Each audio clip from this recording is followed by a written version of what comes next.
Before we begin, if these explorations of consciousness resonate with you, consider subscribing to the channel. Your support helps us delve deeper into mysteries that shape our understanding of reality. Now, let's begin. 3 days ago, a mother's letter began circulating quietly among circles of depth psychology. It tells the story of her 8-year-old daughter, Sofia, and an event that has sent a ripple of quiet awe through those who study the deepest layers of the human psyche. For 4.5 minutes, Sofia ceased to exist in our ordinary reality, and when she returned, she carried with her a knowledge so profound, so eerily precise, that it mirrors a lifetime of work by one of history's greatest explorers of the mind, Carl Jung. What this little girl describes, the landscape she visited beyond the threshold of death, aligns with terrifying clarity to Jung's maps of humanity's collective unconscious. And if her vision holds truth, and there are compelling reasons to believe it does, then our world is approaching a psychic watershed. Between December 24th and 28th of this year, 2025, a rupture is possible, a transformation so deep within the human psyche that it could forever separate those ready to meet their true selves from those who may drown in the dark waters of their own unacknowledged shadows. This isn't about shallow religious fantasy. We're speaking of a psychic event of collective magnitude, one that would force every individual to confront what they've spent a lifetime avoiding: the encounter with the self, that totality which transcends our ego and which most prefer to keep asleep, because awakening it means dying to everything we believed ourselves to be. Carl Jung spent over 40 years charting these inner territories. He listened to the dreams of thousands, traced myths across cultures, and sought patterns in art, religion, and alchemy. His life's work revealed a truth many deny. Beneath the thin veneer of civilization and rationality, beneath the mask we present to the world, lies a vast, ancient, and powerful psychic reality operating by its own laws. According to Sofia's account, that hidden reality is preparing to surge into collective awareness in an unprecedented way. The psychologists analyzing her case, trained to distinguish between ordinary trauma, hallucination, and genuine encounters with the numinous, that luminous quality of the divine, have reached a sobering conclusion. This child touched something real, something beyond ordinary time and space, something the collective unconscious of all humanity is preparing to manifest. Sofia is a perfectly ordinary girl. She comes from a middle-class family, goes to school, enjoys music and books. Her family isn't deeply religious. There is nothing in her background to suggest a propensity for visions, and that's precisely what makes her story extraordinary. When a child with no training in mystical symbolism or deep psychology describes universal archetypes and the process of psychological integration with pinpoint accuracy, using her own innocent words that nonetheless echo medieval alchemical texts, we must pause. This isn't a childish fantasy. It bears the hallmark of a genuine encounter with the depths that connect us all. It started on an ordinary Friday afternoon. Sofia was playing in the garden, a picture of vibrant life, when she collapsed without warning. Her heart stopped. For 4.5 minutes, by all clinical measures, she was gone. In that eternity between heartbeats, her journey began. And when the doctors finally revived her, she awoke changed. There was a new depth in her eyes, a disquieting maturity. Her first words were a mission. He showed me what is going to happen. He showed me the 5 days that will change everything. I have to tell everyone. What she was shown, and what it means for all of us, forms the heart of our story. A story that begins not with an end, but with a strange and silent awakening in the soul of a child. When Sofia's heart stopped, the first thing she experienced, though she wouldn't use these words, was the dissolution of her ego, the gentle unraveling of her ordinary sense of self. She described feeling as if she were expanding beyond the confines of her small body, beyond the idea of being just Sofia. Far from being terrifying, it felt like a profound relief, like taking her first true breath after a lifetime of holding it. She found herself floating above the frantic scene in the hospital, watching the doctors work, seeing her mother's anguish in the corner. But she saw something else, something invisible to the physical eye. luminous threads connecting every person in the room, and a swirling dance of colors and shapes emanating from them, the visible essence of their thoughts and emotions. This vision aligns perfectly with Jung's concept of the collective unconscious, a psychic substrate connecting all of humanity. Sofia was perceiving the invisible web of shared feeling and experience that lies beneath our illusion of separateness. Then, the hospital room melted away. Sofia found herself in a realm of breathtaking intensity. It wasn't a physical place, but a state of being where colors vibrated with life. Sound was felt as living music touching the soul, and intricate floating mandalas, sacred geometries, pulsed with meaning she understood without translation. This is the archetypal world, the realm of primordial patterns that shape our myths, dreams, and deepest intuitions. For a child with no knowledge of mysticism, she was describing the symbolic dimension of reality with the clarity of a seasoned mystic. And then, a figure approached through what she called a mist of liquid gold. Sofia knew with immediate certainty that it was Christ. Here, a crucial psychological distinction must be made. From a Jungian perspective, the figure of Christ represents more than a historical person. It embodies the archetype of the self, the symbol of total psychic wholeness, the bridge between our conscious ego and the vast unconscious, the embodiment of integrated light and shadow. In various traditions, this same archetype appears as Buddha, Krishna, or the Tao.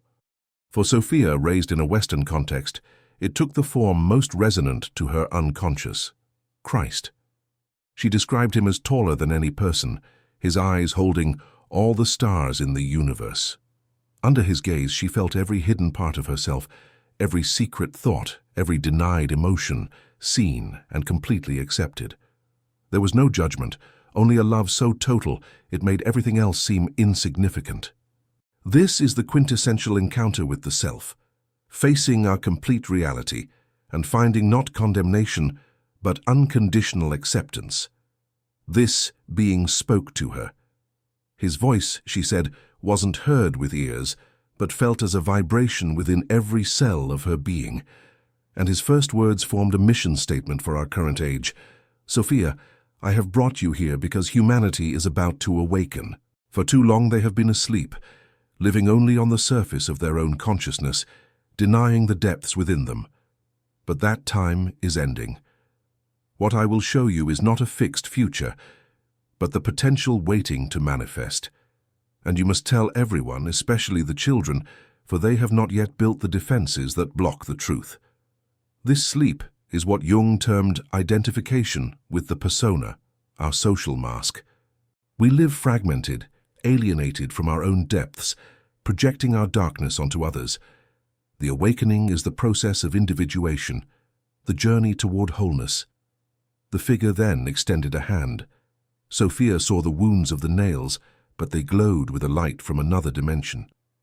In that image lies a powerful symbol of integrated suffering, wounds not denied, but transformed into sources of sacred wisdom and portals to deeper consciousness.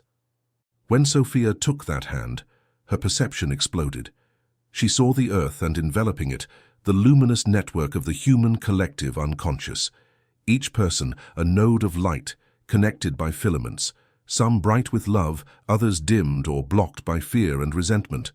Flowing through this net were great currents of psychic energy, the archetypes in motion. And then her guide showed her a window into time itself, where 5 specific days glowed with extraordinary intensity, charged with converging possibilities: December 24th, 25th, 26th, 27th, and 28th of 2025. The stage was set in the realm of symbol and psyche. Now the vision would descend into the gritty, transformative details of how this awakening would unfold in our world of time and matter.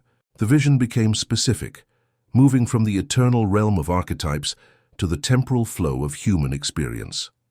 Sofia's guide explained that during these 5 days, the membrane separating our daily consciousness from the vast unconscious beneath would grow thin and permeable. What has been hidden, repressed, or projected would begin to surface, not as abstract theory, but as direct, undeniable experience. This, he told her, would create both a massive crisis and a monumental opportunity.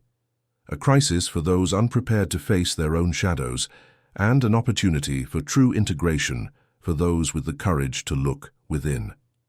December 24th. The softening begins. Sofia described it as a collective sigh, a subtle but pervasive shift in the atmosphere of the mind.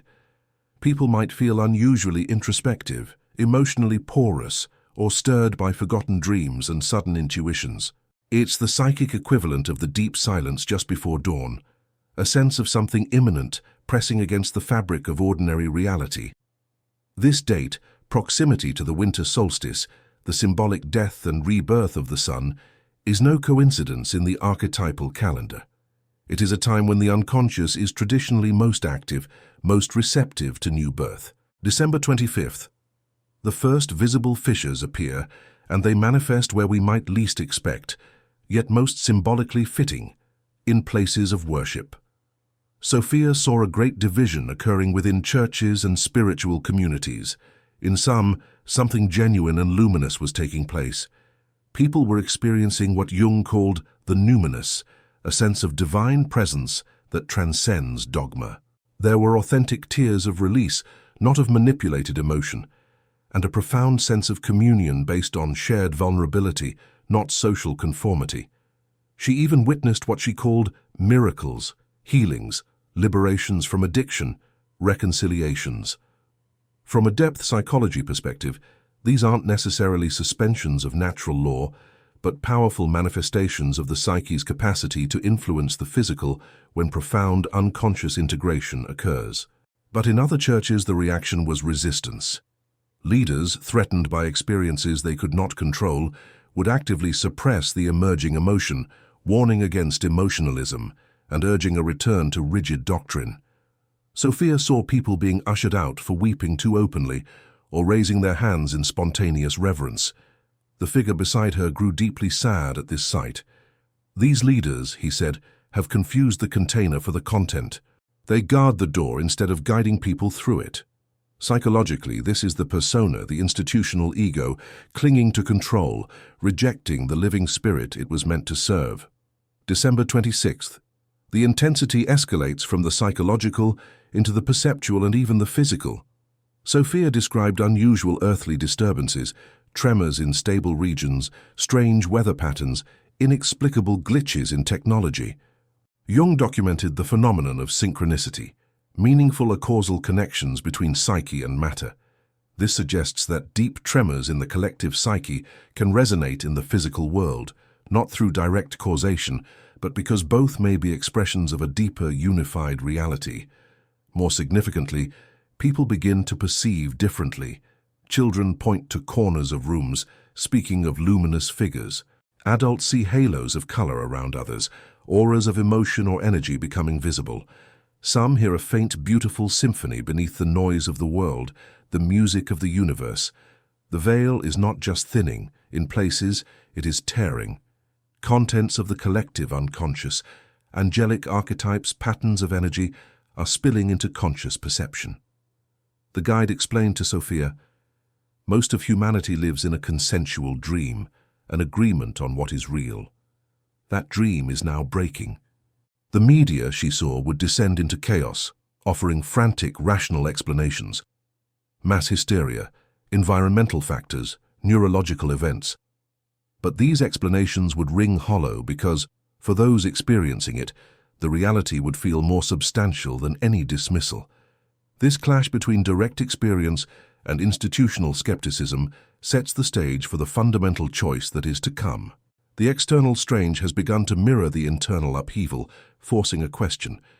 Do we trust the experience of our own deepened perception, or do we retreat into the safety of the old, familiar dream? By December 27th, the pressure within the collective psyche reaches a crescendo, and the vision Sofia witnessed became one of profound human drama. This day is not about external events, but internal revolutions. It is the day of the great unavoidable choice, a choice that will delineate the path of individual and collective destiny. Across the world, in quiet bedrooms and bustling streets, in boardrooms and lonely kitchens, people find themselves at an inner crossroads. The thinning veil, the strange perceptions, the upwelling of long-buried emotion, all of it coalesces into a single, silent question posed to the soul. Do I open, or do I clamp shut? Sofia saw one group of people choosing to surrender to the process. They allowed the temporary dissolution of their ego, that familiar sense of I with all its fears and defenses. They did not fight the tears, the visions, or the overwhelming sense of connection. A lifelong atheist, a man who built his identity on rational skepticism, felt something break inside him as he knelt on his kitchen floor, overcome by a presence he could no longer deny. A member of a gang, armor forged from violence and hardness, found himself weeping like a child as he felt the buried humanity within him surge forth, disarming him completely. A politician, adept at the games of power, suddenly saw the utter futility of it all and stepped away, unable to continue the charisma. In the language of depth psychology, these individuals are choosing the path of individuation. They are allowing the necessary death of the ego, not its destruction, but its relativization. They are recognizing it as just one part of a much greater psychic whole, making room for the self to emerge. It is terrifying, for it means losing the familiar identity they've clung to, but they choose the terror of growth over the comfort of stagnation. But Sofia saw the other choice being made with equal intensity. Another group of people, feeling the same upwelling currents of transformation, reacted with fierce resistance. They hardened. The militant atheist became more aggressively so, launching vitriolic attacks online against superstition. The materialist concocted ever more elaborate scientific rationalizations to explain away the inexplicable experiences of others. Those invested in rigid belief systems doubled down on dogma, condemning any deviation as heresy or insanity. Their identities, threatened at the core, inflated in a desperate bid for survival. This is the path of ego inflation. The ego, instead of integrating the unconscious, attempts to conquer and deny it. It asserts its supremacy more rigidly than ever, building higher walls against the rising tide within. The sadness in Sofia's vision was that this resistance didn't bring peace. It brought a brittle fragility, a simmering anger, and a deepening alienation from themselves and others. Her guide explained this division with somber clarity. For too long there has been a confused mixture. People who claim to seek truth but actually seek comfort. People who say they want to awaken but want to keep dreaming. These days will reveal who is who. They will separate those truly willing to confront the full truth of their being from those who prefer to live in denial. This separation, though painful, is necessary for what comes next. This mirrors the critical juncture in any deep therapeutic process. The patient must choose between continuing the painful work of integration or retreating to the familiar misery of their neuroses. No one can be forced to choose wholeness. It is a sovereign decision of the psyche. By the end of this day, a silent but unbreachable line is drawn not geographically but psychically. Two humanities begin to crystallize within the same world, one moving toward integration, the other toward fragmentation. This sets the stage for the final day, where the consequence of this choice becomes not just an internal state, but a lived reality. The portal is about to open, and where one stands in relation to it will determine everything. December 28th arrives not with a bang, but with a profound resonant wave, a surge of psychic energy that Sofia could only describe as a silent, golden tide moving through the very soul of the planet. It originates from multiple points across the globe, yet converges symbolically on Jerusalem, that age-old symbol of psychic unity and conflict in the Western collective unconscious. This is the culmination, the moment the thinning veil parts entirely. For those who have chosen openness during the preceding days, this wave is experienced as a radical liberation. It feels like waking up from a lifelong dream into a startling, luminous reality. They are flooded with what Sofia called the greatest love, a direct cellular understanding of their connection to all existence, a certainty that beneath life's chaos there is a deep and benevolent order. They realize their life has a purpose vaster than their personal story. In Jungian terms, this is the full encounter with the self, The ego, having made space, now consciously rests within the totality, leading to what mystics have called gnosis, not intellectual knowledge, but transformative experiential knowing. These individuals cross a threshold from which there is no return. Their perception of reality is permanently altered. But for those who have chosen resistance, who have hardened their hearts against the flow, this same wave feels utterly different. Experienced through the filter of a fortified ego, it does not feel like love, but like judgment. It does not feel like connection, but like an obliterating threat. In their fear, they contract further, their inner rigidity magnified. They may see the openness of others as a dangerous madness and react with increased hostility, mockery, or desperate attempts to reinstate normalcy through force of will. Sophia saw that after this day, two humanities would indeed live side by side, inhabiting the same physical world, but experiencing radically different psychic realities. Her guide then showed her what lies beyond the portal.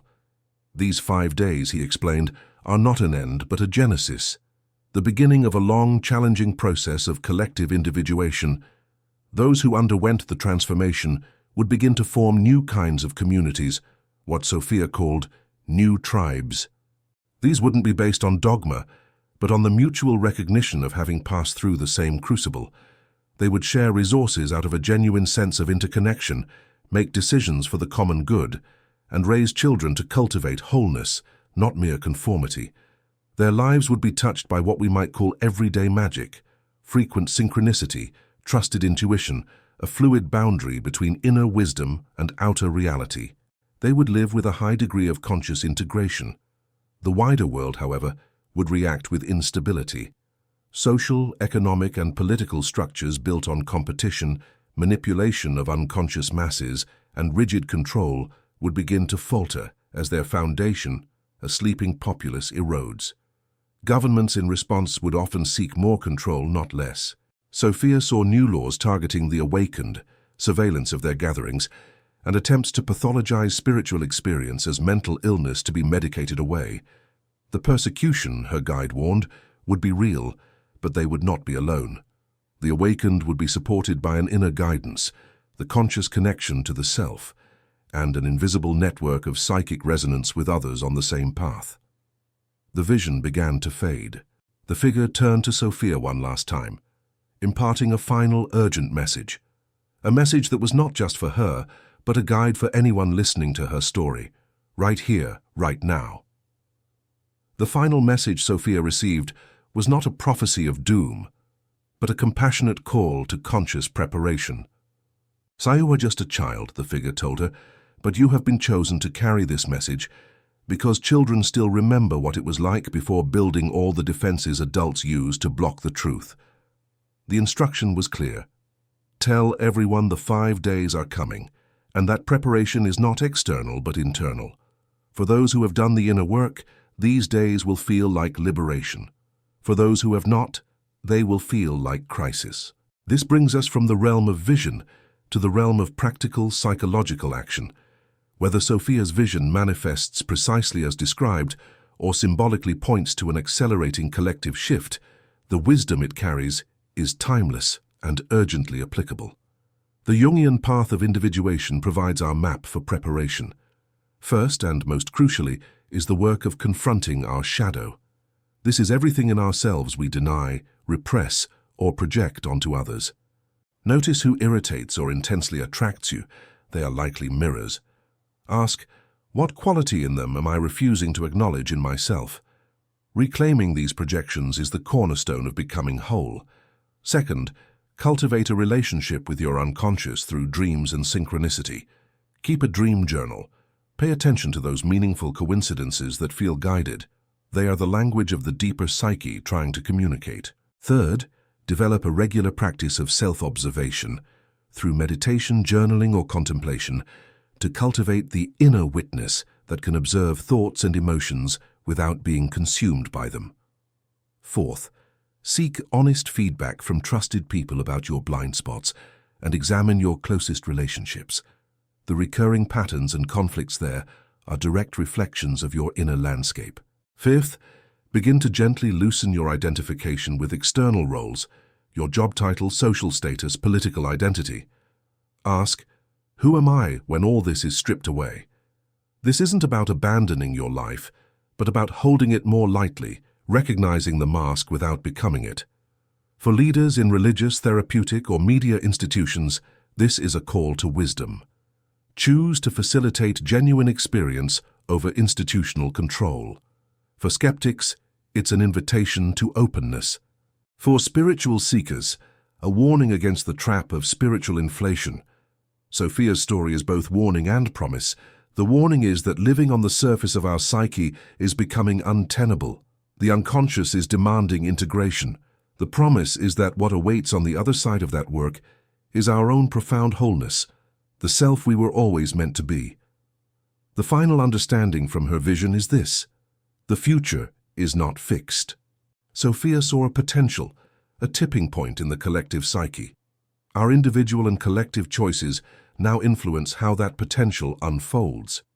By undertaking our own inner work, we don't just prepare for possible future dates, we align ourselves with the deepest current of human evolution, the movement from fragmentation to wholeness, from sleep to awakening. This is the ultimate purpose the vision points toward, not to fear specific dates, but to answer the eternal call to become complete. To move from being egos adrift in a chaotic world to becoming conscious participants in a reality far more meaningful, interconnected, and alive than we ever imagined. That journey begins not in December, but now, in the quiet of your own reflection, in the courage to face your own shadow. The call is not to wait for a world to change, but to allow that change to begin within you.